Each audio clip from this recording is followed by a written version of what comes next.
Now it's all getting a bit intense. Maybe it's time for something completely different.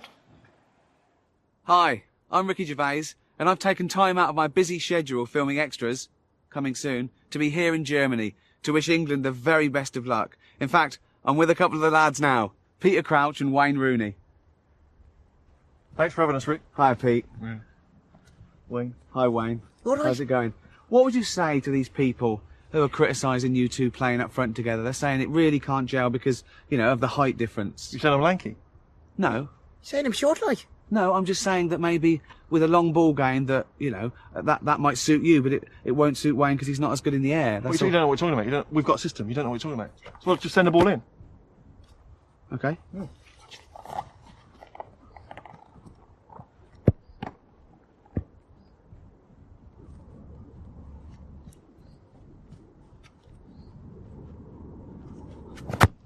Wayne! Wayne! Goal! High five.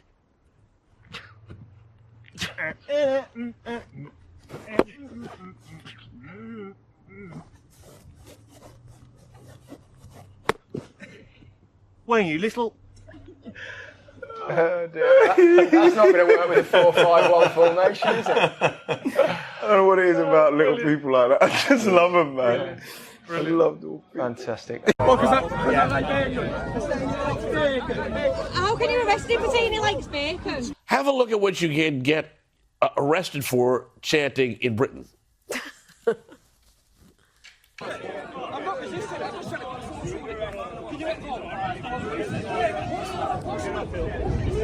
Andy, walking bullshit just because you said you like bacon. I like bacon, mate. It's all on camera. What's the offence? What's the offence? Section 5. And what's that? Public order act.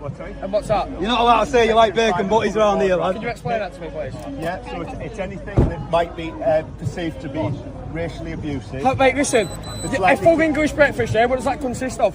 Well, I'm not discussing. So what, hey? What about the wanker sign you did? You're in the corner. So, all right, let's move on then.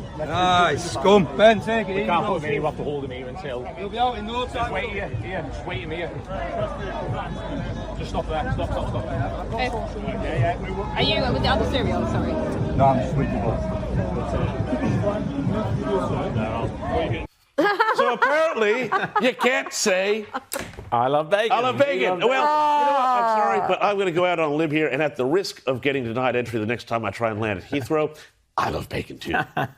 What absurdity to have the police force have those discussions with their citizens. It's terrifying, but it is all political. It's Orwellian. It's like we were saying at the beginning of the show with Lucy Connolly. Britain has turned into this weird kind of Orwellian dystopian state where they will arrest you for the most ridiculous things. Well, I think your question is to do with the cancel culture. Could it be, you know, would people allow it to do that? I think so, probably, with a bit of negotiation. Because even then, I'd sometimes have to talk people down. I go, no, this is fine. This is irony. Or no, this is okay. No, that's the point of that language. That's the, you know what I mean? No, it's not racist. He's a racist. So I still had explaining to do in the year 2000. Also, cancel culture is sort of, don't worry about it now, it's done. They tried. But you wouldn't want it to be the same, because The Office, I think, was good because it was a keen observation about the etiquette of the time and what it was like to be in office in 2000. So it couldn't be the same because things are different now. Could the equivalent be done? I think so. I don't know. I don't know what it'd be like now trying to get all those things passed through, but it couldn't be the same anyway, and you wouldn't want it to be the same because you sort of want to reflect the world, really, and the world's changed a bit. Yeah, I'd still give it a go. I'd try my hardest. Stop that now. We are freedom of speech. I know, but freedom of speech. We've got freedom of speech. Freedom of speech. Two-tier police. Freedom of speech. Two-tier police. Two-tier police.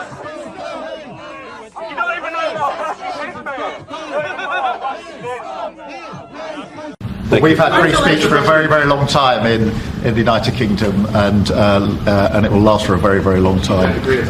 Well, no, I mean, certainly we wouldn't want to reach across US citizens, and we don't, and that's absolutely right.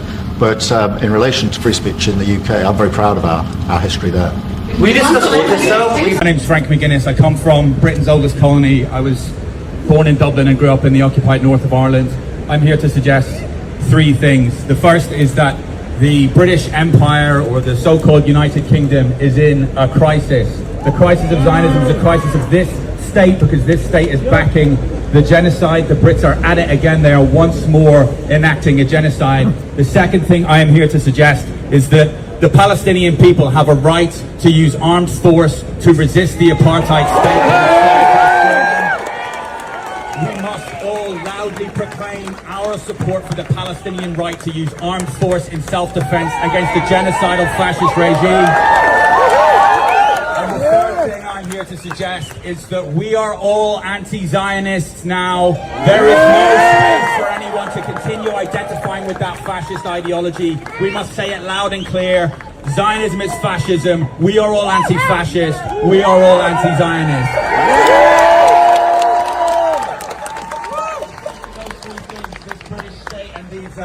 The violent enforcement arm of the state that you see surrounding you today, the Metropolitan Police are of course complicit in this crisis. Yes. They've hyper-scrutinized our speech, they've hyper-scrutinized our placards, they've hyper-scrutinized our social media to try and find some foot that we may have put wrong, to try and test whether we've contravened the ridiculous terms of the Terrorism Act 2000, to try and insinuate that we are terrorists and anti-Semites for opposing their little loyal Jewish Ulster, as the apartheid state of Israel is once called.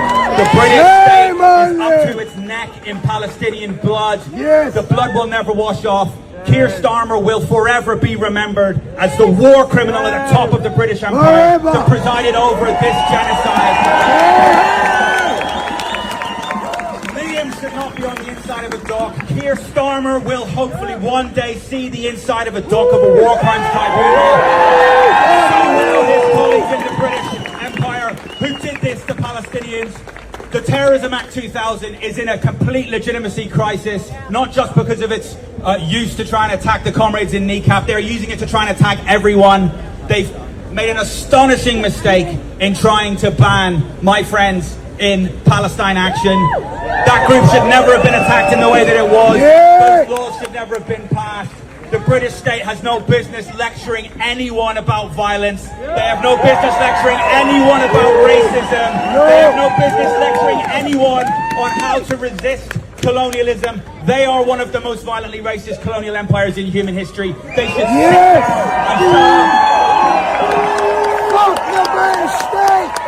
and have a right to armed resistance against this fascist empire as it attempts to enact a genocide against them. Yes. You think about the good people in the Front Libération Nationale, the FLN, that liberated Algeria from the French colonizers, good friends of the British Empire.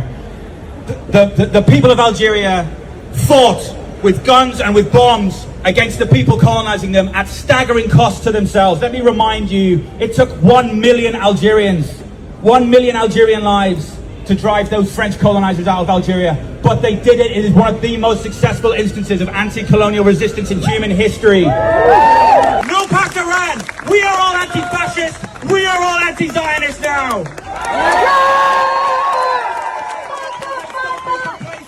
Do not be complacent. Your government, our so-called government, the British Empire, that colonized my homeland and the colonized Palestine, is at it again. They're engaged in the mass murder of Palestinians because they're viewed as a racial threat to the demographic purity of their little loyal Jewish Ulster. We must not be complacent. Coming to this rally is not enough. We must escalate our opposition to their genocide until it is definitively defeated, until a ceasefire is called, and from there we must dismantle the apartheid state of Israel and consign it to the dustbin of history.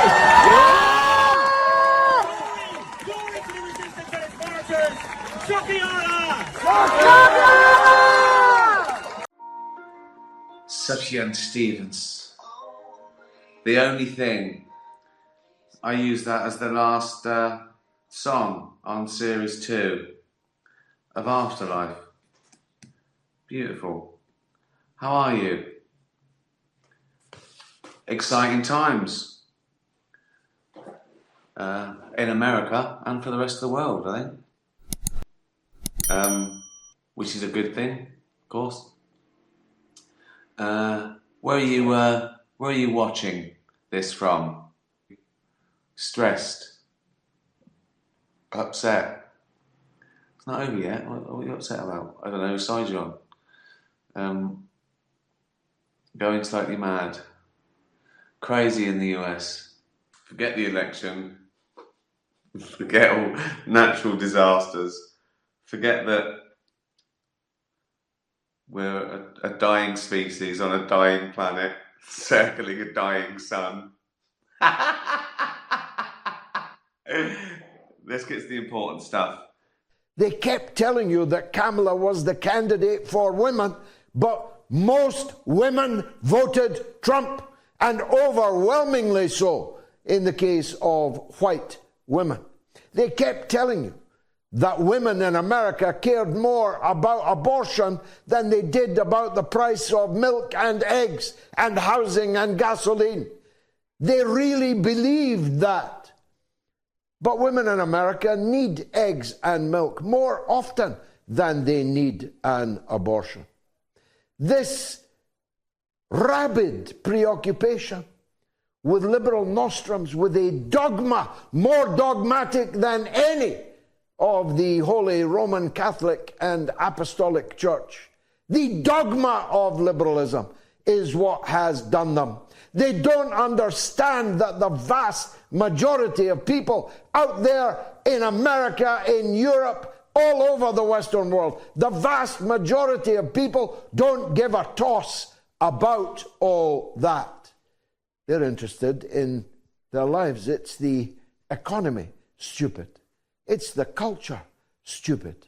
It's the sense of being secure and part of your own country and not despised and reviled by the people who rule you. Kamala Harris, like Hillary Clinton before her, showed it all over again and again and again. This was, above all, a revolt of the American working class. One of the great gains of this campaign is the abandonment of this ludicrous term, middle class, to describe blue-collar union labor in the United States of America. Suddenly everyone is talking about the working class in America. It is the working class in America, of all colors, that has been peniorized, has been anathematized, slandered and smeared as ignorant, as illiterate, as lacking in the social graces, as garbage, as deplorables. It's the working class what done it for Donald Trump, and he better not disappoint them. If Donald Trump picks the monsters from the swamp like he did last time and puts them in charge of vital areas of America's national life, his administration will fail.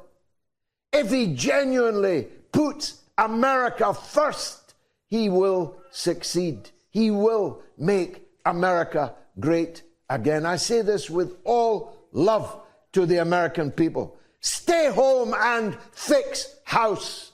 Get your soldiers out of Syria. Get your soldiers out of Iraq. Get your materiel, men, money, and diplomatic support out of Ukraine. Get out from under the mass murderer Benjamin Netanyahu. Go home, America. I say it with love. Go home, America. Yankee, go home and fix your own country. Fix your roads. Fix your bridges. Fix your railways. Fix your housing stock. Fix the living standards of your own people. Fix the racial and other divides amongst your countrymen and women. Heal yourselves, physician, before seeking to heal the rest of us. We love you, but we don't need you. We don't want to be you. We won't agree to be ruled by you. And that's in your interest to heed this call. Heaven knows God blessed America. Heaven knows from sea to shining sea, you have been blessed with everything that nature can bestow. Use it. Use it for good, for the good of your own people, first and foremost. Put America first, Mr. Trump. Keep the neocon, reocon, retread, recycled, George Bush, warmongering, genocide-loving, Elliot Abrams, John Bolton, Mike Pompeo, to the garbage can with them. Give RFK Jr. the power to tackle Big Pharma. Give Tulsi Gabbard the power to pursue at least a remotely ethical foreign policy. Clean house, clean the Augean stable of all these criminals that hunted you. This is the greatest comeback since the rumble in the jungle, since Muhammad Ali shuffled and flattened the big ugly bear George Foreman, though Kamala Harris will never make a living selling barbecue sets after this. Matter of fact, she can go back to finally working in McDonald's, where she never worked all along. She can go back to being an Indian. She can drop her kaleidoscope of accents. A Southern belle here, down with the kids in the ghetto there. She can stop pretending all the identity politics mess that she has draped herself in throughout her career and throughout this electoral campaign. This comeback of yours, Donald Trump, gives you an enormous mandate. And you can't run again. You don't need to do anything to please these special interests, these lobbyists that will now be swarming around you, as earlier they were swarming to destroy you. President Trump, you have 4 years to make America genuinely shining city on a hill.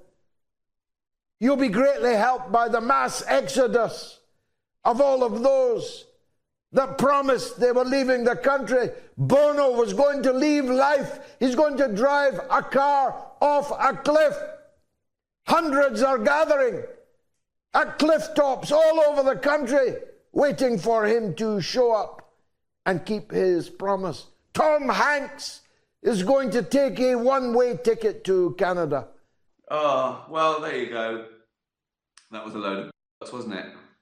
I've had lots of requests from people to sponsor this, but they keep coming up with ideas. You know, really good money, but doing things. And I don't want to do anything. I just want it to be this. So any companies, I'll do it if I can just say, this is a load of bollocks, sponsored by What's It, thanks for the money, here's a donation to animal charities, and then just do the normal show. I don't want to do anything but this. And, so, yeah, sorry about that. I wish I'd never asked now. I'm having to turn down really good money because I don't want to change this. I mean, that's ridiculous. Why? Well,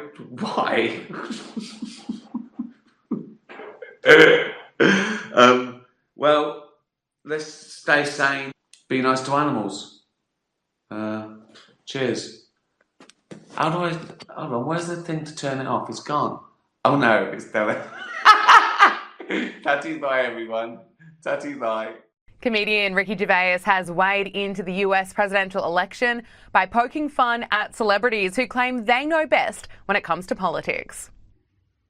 Hi guys, Ricky G here, wellness and beauty influencer.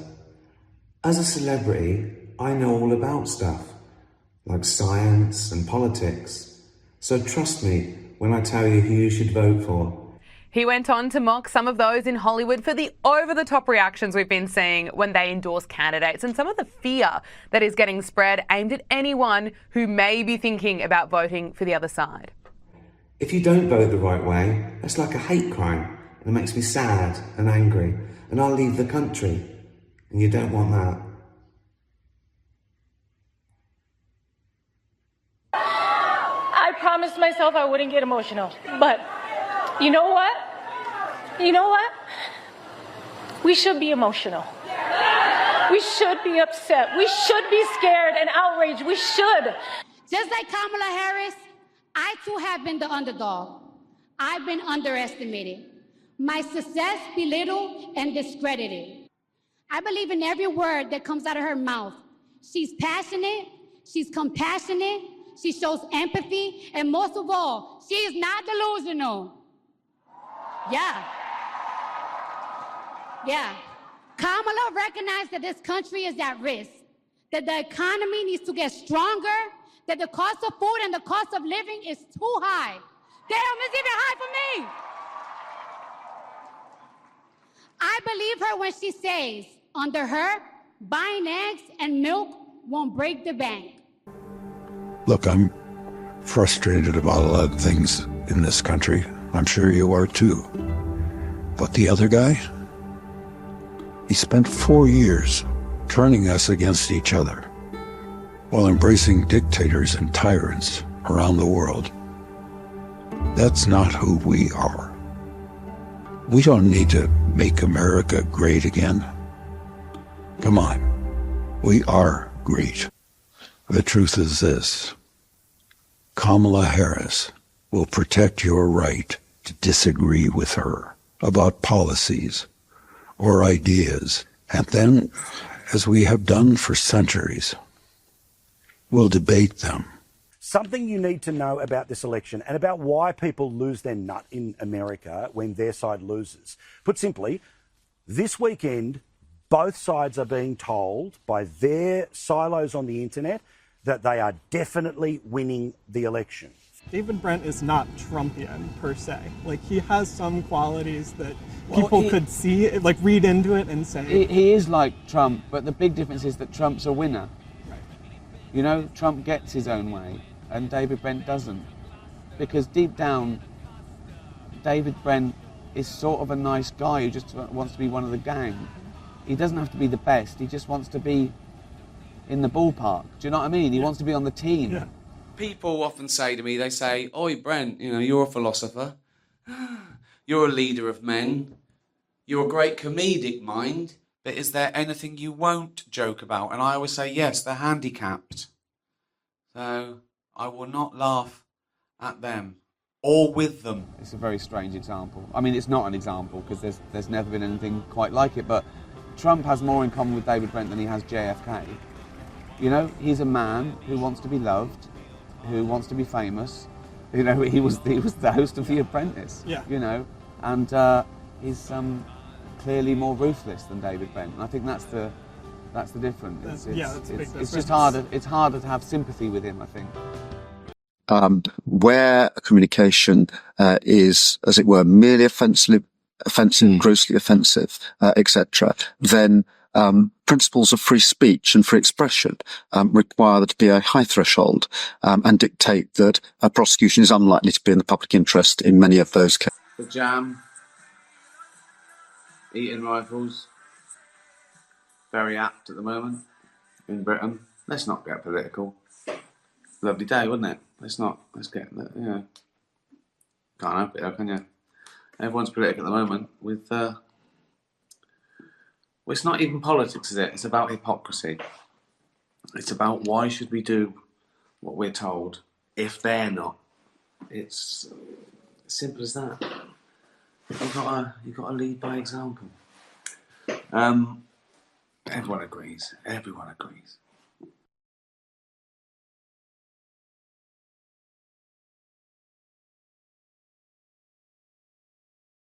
where a communication is, as it were, merely offensive, grossly offensive, etc., then principles of free speech and free expression require there to be a high threshold and dictate that a prosecution is unlikely to be in the public interest in many of those cases. And the factors which will suggest people might not be prosecuted include things like deleting it quickly if you've sobered up in the morning. Can you explain about that? One thing that's very important in this area is that where free speech protects the subject matter, a prosecution must be proportionate. And when considering whether a prosecution is proportionate, the question of whether a communication is removed quickly, whether the individual expresses remorse, whether access to the communication is blocked, these are obviously relevant to any assessment of proportionality. And will it be more or less likely for individuals to be prosecuted criminally now when they're using Twitter or Facebook, do you think? It's not possible to say whether it's more or less likely. There simply haven't been enough cases. But this is clearly signalling that in those cases that are protected by freedom of expression, then there's a double safeguard, a high threshold, and consideration of the public interest before a prosecution will be brought. This is my first reaction. I want to smash everything up in the house. I want to phone someone and say, whose fault is this? Right? You know when you get someone and it's like a tent or something, and there's one peg missing, and you think, oh, okay, I want to find the person who was talking when they put that tent together, and then someone, yeah, that's fine, sent it out. Oh, when things don't work, I want to call it. I heard this thing once. I don't know if it's true. That years ago. Marks and Spencer's, when they sort of ordered like 10,000 shirts, 10,000 jackets, 10,000 trousers, they'd open it, and if they found one that was dodgy, they'd send it all back. So those people send it out to it was their job to make sure that it was right. I agree. Why is it our job to make sure something's all right? Why isn't it checked? And same as that sign when you walk past like scaffolding, and there's like, there's a sign that says, "Beware, workmen overhead," and a little picture of a falling hammer. What? So it's my problem to look out for. Don't drop hammers. Don't put a sign up. And who's up there juggling hammers anyway? Don't drop your hammer, and don't put it on me. If you might walk in there, you might. Don't drop a hammer, right? That's... Oh. Yeah, okay, there you go. And it's so annoying, isn't it? When something doesn't work, and it just should. It just should. Oh. I had a theory that some people make things not to work forever, so you have to buy another one. I think it's a conspiracy theory in some instances, like light bulbs, because they can make ones that last for a long time. Maybe it's not. Do you think that's true? Do you think manufacturers make things to last a year and then break, so you have to buy another one? It's a good question, isn't it? It's a good question. It's not a good question. Okay, listen. I'm going to try and bring the tone up today. It's shocking. So I'm going to get a little bit highbrow today. I'm going to get political, right? Satirical, like Radio 4 or something like that, like the MASH report or something. Something smart. So some political stuff. Okay, ready? And sort of maybe impressions, sort of political, like Rory Bremner or something. Smart, just smart shit, right? Okay. This is Angela Merkel walking past like a big sticking out of a drain, right? Political, right? Okay.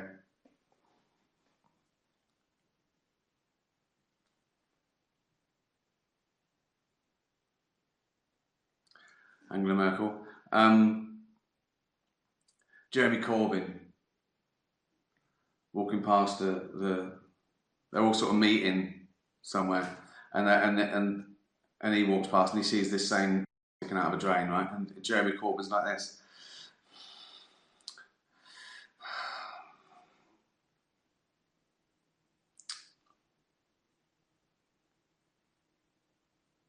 Right. One more sort of political, satirical impression. This wouldn't work on Radio 4 because it's more visual, but definitely, I think they definitely sort of have me, or I got news for you or something. Okay, last one.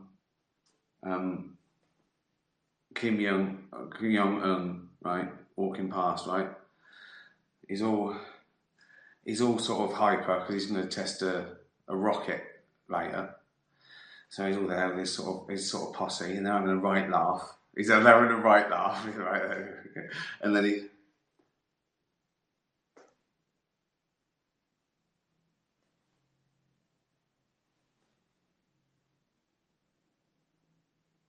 So that's my attempt at more political shit, sort of, you know, international politics, the big sort of questions, but slamming politicians. Any questions?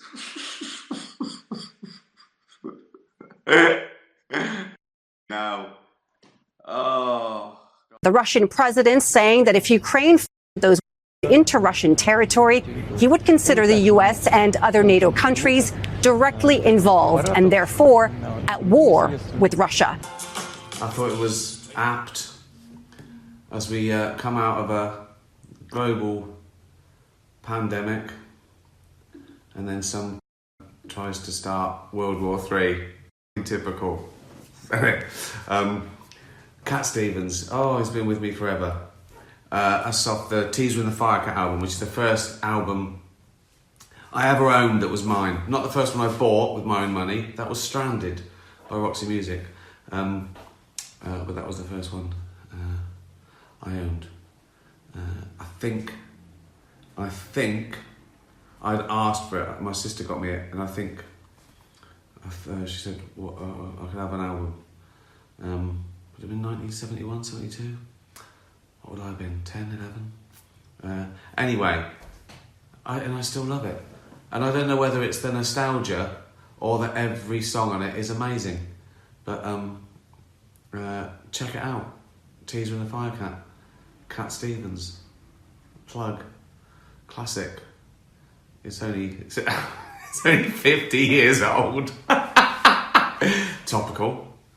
So, yeah. Right. Questions. How are you, everyone? Yeah, I know. What can you do? What can you do? There's always someone, isn't there? We want to turn now to the war in Ukraine and fears of a wider conflict. President Biden and UK's Prime Minister met on Friday to discuss allowing the Ukrainian military to use long-range to strike deep inside Russia. But Russian President Vladimir Putin is now warning of severe consequences if that happens. The Ukrainian President Volodymyr Zelensky has been pleading with allies for months to let his country fire long-range Western-made deep into Russian territory. We're talking specifically here about the U.S. ATACMS and the British Storm Shadows. Ukraine says these long-range will allow its forces to air bases and other military targets from which every single day Russia is launching attacks that are Ukrainian civilians. Until it's given the green light by Western countries, the Ukrainian military cannot hit those Russian targets. But the U.S. and the UK appear increasingly open to lifting the restrictions, which prompted a warning from Vladimir Putin, the Russian president, saying that if Ukraine fired those into Russian territory, he would consider the U.S. and other NATO countries directly involved and therefore at war with Russia. His remarks signal he may be willing to escalate against the West in response, and some Western officials are concerned this could mean acts of sabotage against their infrastructure or possibly, Peter, NATO bases. There's always summer, even if it's not, a world concern, if it's not a pandemic or global warming or nuclear war or tragedy, right? There's always something wrong. Do you know what I mean? You just pick up. At my age, every day gets a little bit shitter. I ache a bit more. So, you know, the news is one thing, but I'm already in pain. Oh, God. I take vitamins and things, and supplements now. Ointments.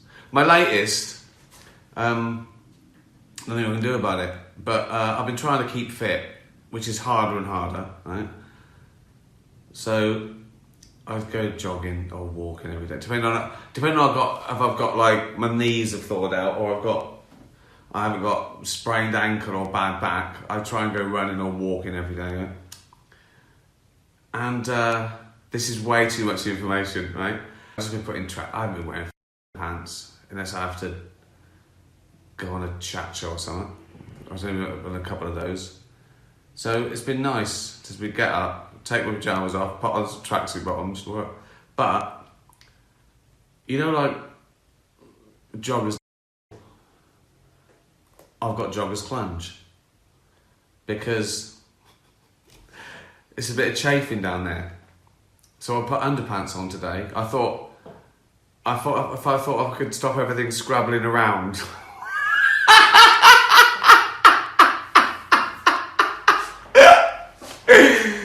Yeah, I don't know if it would. So there you go. I forget that newspapers watch this shit, and then they do an article like I spoke to them. Ricky told us he's got runner's clunge. Like I say, call the papers up. Hello? Vladimir Putin says Russia will be at war with NATO if Ukraine uses long-range missiles deep into Russia.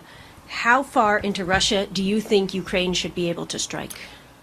Vladimir Putin is striking regularly in the heart of Ukraine.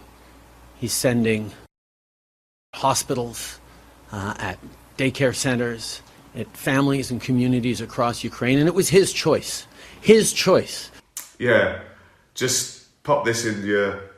Yeah, I know there's a war on, but pop this page 4. I've got runner's clunge, and I want to know what you, as the press of Great Britain, intend to do about it. Someone just said vastly. Yeah, I know. Right, that's settled. To invade a neighboring sovereign nation. His choice to start this conflict, and it could be his choice to end it tomorrow. All he has to do is pull back his troops into Russian territory. But he won't do that. He is not just trying to remove any choice that Ukrainians have around where they want their future to go, remove their independence, remove their sovereignty. He is trying to deeply destabilize the international rules-based order that protects us all, not just in every democracy around the world, but in all countries around the world. Any country with a neighbor with a slightly larger army should be worried if it suddenly becomes allowed to invade and redraw lines on the map. And that's why Canada and others are unequivocal that Ukraine must win this war against Russia. And we will continue to be there to support Ukraine. And yes, Canada fully supports Ukraine using long-range to prevent and interdict Russia's continued ability to degrade Ukrainian civilian infrastructure and mostly to kill innocent civilians in their unjust war. Luckily, I don't have many sad days, like some people do. Everyone feels fed up, or I'm annoyed all the time, or something I'm not looking forward to hangs over me. That can be something like people would think, oh, it's lovely. Like, oh, I've got an award show. I'm through, oh, God, to get dressed up and go out at 4 o'clock. Those are the sort of things. or a dentist appointment. Oh, for f***'s sake. I just want everything to be... I wouldn't even say fun. I want peace and quiet. That's all I want. And it's times like this I realise how fundamental and important just peace is. Just peace. It's number one for me now. Just peace. Oh. Chimpanzee, that monkey news, you absolute cunt. Yeah, it feels good. Used to great effect in the global hit comedy drama Afterlife on Netflix. If you haven't seen it. How are you? Wednesday, innit? Not that it makes any difference. I can read your questions. How are your eyes? Someone just said. Well, I don't know. I should test them. I should get in a car and drive 30 miles. Satire, isn't it? And I can't drive, so that would really be quite a test. Politics. I mean, it was never good, but at least I think 20, 30 years ago, I mean, even 10 years ago, politicians still felt shame when they got caught out. They still resigned over things. Do you know what I mean? They said something they shouldn't, or they got found out and they resigned. Sorry, I shouldn't do that. No, but you're not sorry. No. But you know I didn't know. We should know we not resigning. No way, babe. Right. Well, and there's nothing you can do. Everyone in the world can go, you should resign. The media, everyone, people say you should resign. And if they go, no, that's it. Oh, but aren't you ashamed? No. Right, well, we'll vote you out. You won't remember. True. They've got us. Okay, some questions. Ollie Comic Strip. Anything you choose not to joke about? Yeah, loads of things. I don't do politics much, for example. What else don't I do? I don't really do puns or surreal stuff. I'll go on flights of fancy if there's a point to be made. I think you mean morally. Is there things that you don't joke about because you don't find it funny because it personally touches you? No, but I still have a moral code. I think that I wouldn't divulge privileged information. I wouldn't go, this is what happened once with this guy, if they were still alive or a famous person. I wouldn't do that. It has to be in public. It has to be their behaviour that they could help in, and it has to be in the public already. I have to be commenting on something that everyone knew about, I think. And as a rule, you don't go after things that they can't help. So, but you can joke about those things. You can do jokes about race without being racist, for example. So there's nothing you shouldn't joke about. It depends on the target. I've said that over and over again. But as a rule, I wouldn't, particularly on a huge, global platform like the Golden Globes or something. I think it'd be unfair to really go after someone for no reason, just because you don't like them. I don't know if that answers your question or not, really. You joke about what you find funny and hope other people do, really.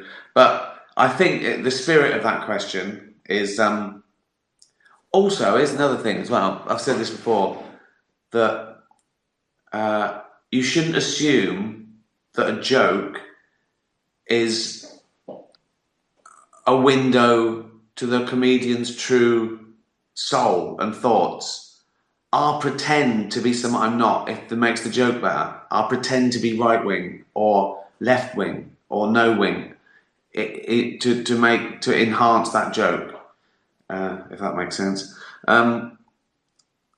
Miss Emma Dolan says, "What's the most courageous thing you've ever done?" I haven't done anything courageous. I think in the sense I haven't saved a baby from a burning building or given a kidney to someone or jumped in the way of a bullet. I've done nothing like that. I've done courageous things by I'm honourable and I have integrity. You know, I always try and do the right thing. I'd never stitch anyone up or lie or cheat someone out of a job. Or, you know, I do those things that some people think is, I don't know. But no, I've never. My courage is verbal. My courage is, yeah. I did. There was when I was about, I don't know, I was a teenager. At the beach, there was a kid who'd gone too far out on the lino, and the mother was screaming, and I swam out and just sort of pulled it back in for her, and she bought me a box of chocolates. So that is probably the closest thing, actual heroic thing I've ever done. Fiona says, "How did the barbecue go?" Brilliant. Too good, if anything. It was a bit too hot. That's because I was hungry. Jane was going, "You're meant to let all the car chocolate go white." I was like, "Nah, it'll be all right." Put it on. About 3 seconds, one side was black. So we had to try and find a cool bit of the barbecue, but it was great, really good. Favourite foreign films? Oh, I've seen a lot recently. Too many to. I don't know the names. I can't remember the names because they're in foreign. I only watch foreign things now. I usually TV though. Usually Netflix. Walter Presents. Yeah. I remember the first foreign film. I just couldn't do subtitles. I just thought, what's the point? I was an idiot, a Philistine. And I think it must have been, I don't know, 10, 15 years ago, where a mate persuaded me to sit here. It's the Brazilian thing about the kids, the homeless kids. Sit here, God. Sit here, God. I watched that. I was blown away. I just thought, well, this is amazing. I've been an idiot. Well, why am I just watching films made in English? There's the rest of the world.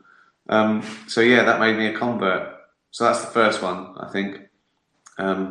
It's brilliant. Watch that. Couldn't get over it. Please do Derek again. What now? What? Oh, like that. What is it? Can you do the Monkey News jingle? All right, yeah. Oh, chimpanzee, that monkey news, you absolute cunt. Yeah, it feels good.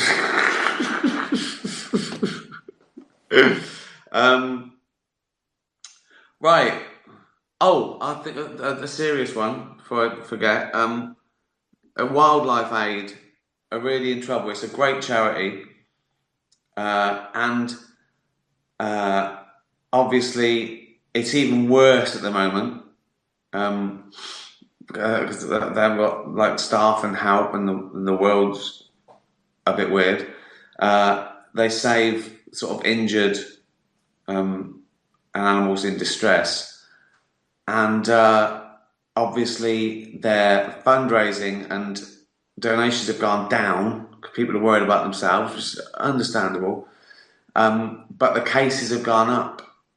They're getting a phone call every 4 minutes to try and save animals. They go out, and also they've had trouble. They've one of their vehicles is screwed. So I'll do a link at the end. So if you can, have a look at that. Wildlife Aid, and it's brilliant. I'll stick an app and you can look at it. It doesn't take much, it really doesn't. A couple of quid, and it makes a difference. They can stay afloat. They can save animals. They can save, your £2 would go towards saving an animal, literally.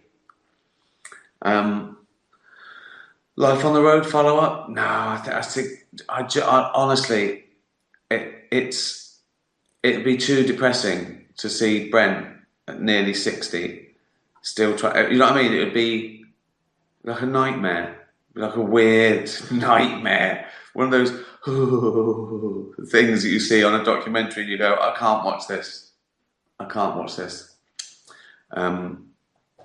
Oh yeah, lots of people going back, rediscovering stuff. I honestly, so many things people say. I watched Afterlife 2 and I just binge watched Derek, and they hadn't heard of it because Afterlife 2 went through the roof. And people have just rediscovered or discovered for the first time Derek. So yeah, brilliant. All on Netflix. Afterlife, Derek, Life on the Road. And that stands up, even if you haven't seen The Office or didn't like The Office, this sort of stands up. It's slightly different because he's older. It's 15 years on when he was on a docu-soap. And if The Office was never invented, it's a delusional man who's a rep who dreams of being a rock star. So he spends his hard-earned cash on his dream of trying to be a rock star. So it's pretty sad, but it's funny. It's funny, but it's pretty sad. Then it's uplifting. Oh, it's cringy, funny, cringy, funny, sad, cringy, oh sad, funny, sad, funny, uplifting. So that's how I wrote it. That's quite a good template actually for a comedy drama. What I just did there.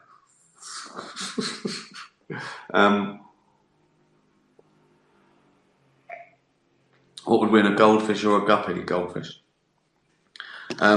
It's weird. Do you still have the salamander? Well, no. It'd be about 48 now, wouldn't it?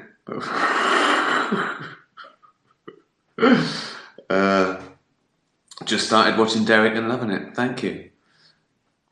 The guitar is behind you. Yeah, it is. So a pantomime. There's a cock in a drain. Oh. Yeah, there you go. How long did that take? 15 minutes. Serious, nice questions, fun, entertaining, charity shout out. Struggled, cock in a drain. If in doubt, cock in the drain. Good. Like a vaudeville saying, isn't it? I was struggling that night in Blackpool, so I thought, I'll bring out the big guns. So I did the cock in a drain. They absolutely lapped it up. Thank you to everyone who's doing Emmy campaigns, doing clips, some serious, some not serious, but it's just a laugh, isn't it? I'm not going to win an Emmy. They all hate me. And I forgive people for genuinely thinking, how can they give an Emmy to the best comedy that's about a man who wants to kill himself because his wife dies of cancer? It must be confusing. Unless you watch it, which I bet they don't. They don't watch 100 shows, do they? When they vote, they just do it to keep their free DVDs. There's about 6,000 Emmy voters. How can they all watch everything? Absolutely impossible. They watch the 3 things they watched or the things their mates are in. So I've got no fucking. I don't know anyone. I ain't got any mates. Well, you think of that. You are my mates. Fucking hell. Fucking hell. Cheers.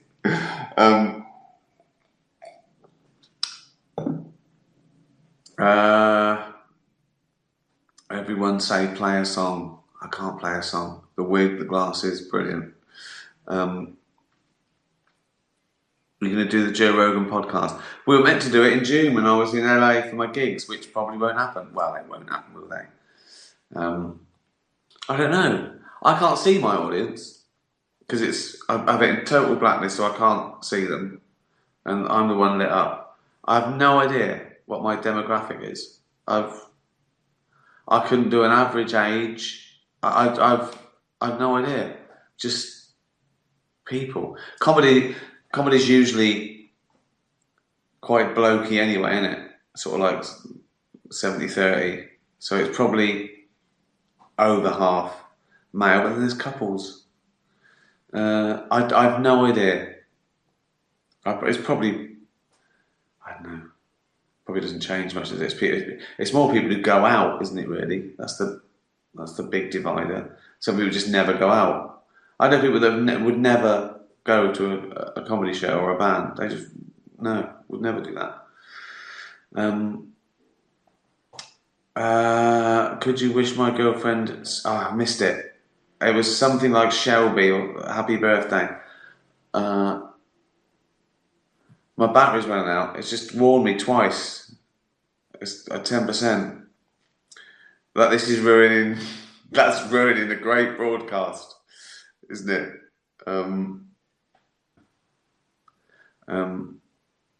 I love David Earl. Yeah, he's great, isn't he? What's your favourite Bowie album? Oh, I'll get it down to 3 maybe if I really struggled, which would be Diamond Dogs, Aladdin Sane, maybe Ziggy, or Hunky Dory. God, it's tough. Well, no, probably wouldn't. I'd say, I reckon Aladdin Sane. For songs and, for everything. I reckon Aladdin Sane. There's some remarkable tunes on there. Favourite Beatles song? I like, Hey, you've got to hide your... And I like, what's the one? Penny Lane, I like a lot of Beatles. They were never my thing because I was just too young. I've sort of discovered in retrospect, but they had some good tunes. Really, Rick? Yeah.